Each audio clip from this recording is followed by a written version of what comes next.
30 mesures nouvelles sur les 33 que comporte l'annexe fiscale 2021 ont été passées au peigne fin, des mesures qui, à la différence des derniers exercices, réduisent de façon considérable les exonérations fiscales au profit des entreprises et qui visent plutôt à augmenter les recettes fiscales de l'État. À l'analyse, l'on notera, comparé à l'année dernière, une hausse des mesures qui ont pour objectif d'augmenter les recettes fiscales de l'État. Cette hausse provient plus d'une hausse de la taxation des contribuables que de l'élargissement de l'assiette des contributeurs. Inévitablement, la question de la pression fiscale ressurgira. L'administration fiscale entend par le renforcement de ces mesures relever le taux de pression fiscale qui demeure selon elle encore faible au regard du potentiel économique et des ambitions de performance de la Côte d'Ivoire. Les opérateurs économiques, eux, craignent un accroissement de la pression fiscale, surtout dans un contexte marqué par la pandémie du coronavirus. Compte tenu du contexte qu'on a vécu l'année dernière, je parle du contexte économique qui a été marqué notamment par la crise sanitaire Covid, les entreprises espéraient avoir davantage de mesures de soutien en matière fiscale. Ça n'a pas été possible. L'annexe fiscale contient tout de même des points de satisfaction, comme l'exonération de l'impôt sur le revenu des créances, des intérêts versés aux souscripteurs des contrats d'assurance vie, ou encore l'exonération du droit sur le chiffre d'affaires de la contribution des patentes des dépôts de vente de produits pharmaceutiques situés en zone rurale. Le patronat reste mobilisé dans son plaidoyer pour la mise en œuvre effective de la réforme adoptée depuis quelques années, qui devait privilégier pour nous l'élargissement de l'assiette fiscale pour éviter une pression fiscale inconsidérée sur un nombre limité d'entreprises du secteur formel. L'annexe fiscale, rappelons-le, est un document dans lequel sont consignées l'ensemble des réformes fiscales pour une année. Il résume les nouvelles taxes et nouveaux impôts pour le nouvel exercice. L'annexe fiscale 2021 entrera en vigueur le 8 janvier.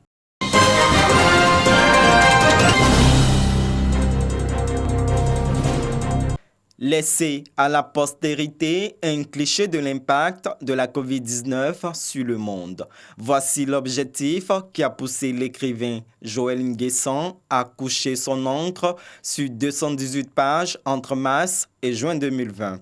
Coronavirus ou le crépuscule de nos orgueils vient de paraître chez Gad Éditions dans la collection Des voix de mémoire.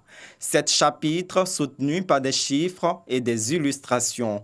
Le livre est préfacé par l'ancien Premier ministre Charles Konambani, à qui l'auteur emprunte l'expression « le petit soldat invisible du monde » parlant de la Covid.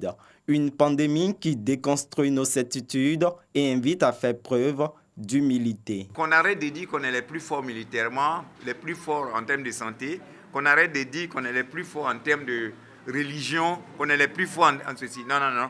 Le virus est venu nous montrer que nos certitudes d'hier sont devenues des incertitudes. Fermeture des frontières, course au vaccin, tâtonnement dans les décisions politiques, réduction au strict minimum des rapports sociaux et le lot de controverses. Bref, le coronavirus aura imposé un nouvel ordre mondial face auquel l'auteur exhorte à une autre humanité.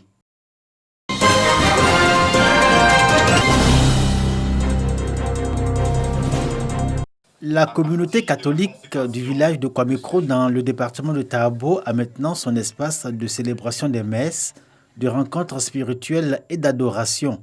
C'est une chapelle bâtie sur 1 hectare et pouvant accueillir 150 fidèles à l'intérieur et 200 à l'extérieur.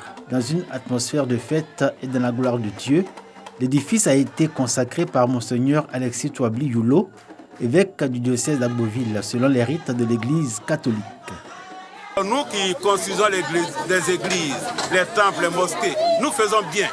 Et il faut construire des édifices religieux.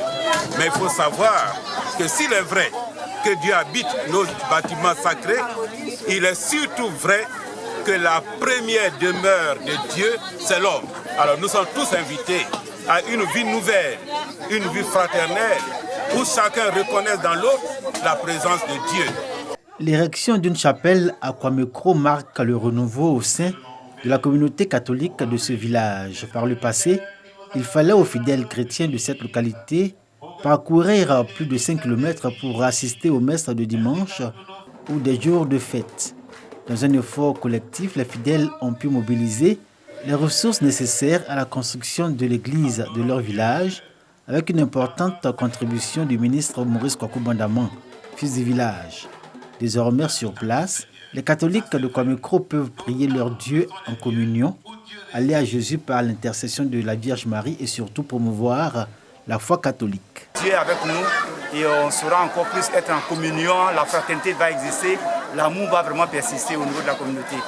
La communauté catholique de Kwamekro compte près de 500 fidèles vivant en parfaite harmonie avec les autres communautés religieuses.